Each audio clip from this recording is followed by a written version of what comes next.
Reacher Season 3 has taken its time to reveal how far its main villain is willing to go, but has finally admitted that he is easily a cut above Seasons 1 and 2's main antagonists. Based on Lee Child's seventh Jack Reacher book, Persuader, Reacher Season 3 significantly changes the series' storytelling style.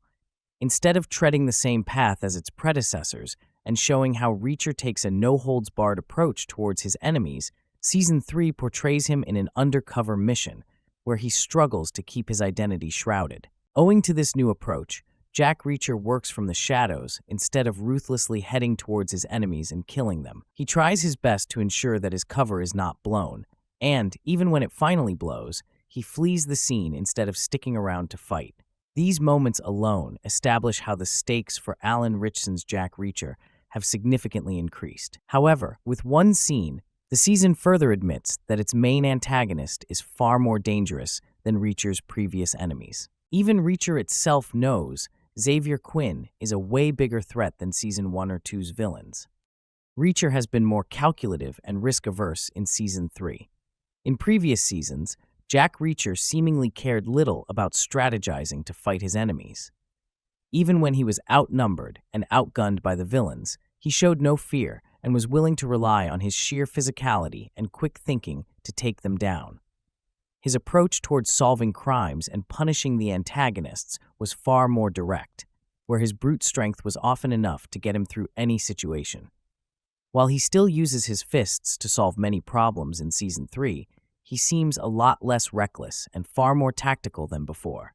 This is because he realizes Xavier Quinn is unlike any other villains he has previously crossed paths with. Unlike Season 1's Kilner and Season 2's Langston, Reacher Season 3's Xavier Quinn is a cold-hearted villain who does not think twice before hurting anyone standing in his way, and Reacher knows this. He understands that one wrong move from his end could lead to the loss of many innocent lives, which forces him to hold himself back. Neagley, too, explicitly compares Quinn with the previous villains they have encountered and admits he is far more dangerous. These aren't counterfeiters in Margrave or ex-cops in New York. Quinn and his men are trained soldiers with a stockpile of badass guns that could rip us in half. Xavier Quinn sets a high bar for Reacher Season 4's villain. Reacher Season 4 will have to introduce even better villains. Many viewers have previously complained about how Reacher Season 2's villains felt underwhelming because they posed little to no threat to the titular character until the season's final moments.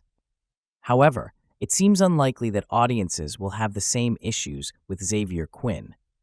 Season 3 has effectively established him as a formidable antagonist who has other terrifying figures like Paulie on his side. This puts immense pressure on Reacher Season 4 to deliver a villain who can somehow match Xavier Quinn or even surpass him in terms of menace and brutality. While only time will tell which book Reacher Season 4 will adapt, the Amazon Prime Video detective series will have to carefully make the next book choice to ensure the Season 4 villain does not feel like a step down from Xavier Quinn. Lee Child's Jack Reacher books, like Worth Dying For, The Hard Way, and Gone Tomorrow, feature some well-written and intimidating antagonists. This makes them worthy choices for adapting into the next season. However, other factors like casting choices and story beats surrounding the villain will also determine whether Reacher Season 4's villain will be better than Xavier Quinn. Thanks for watching.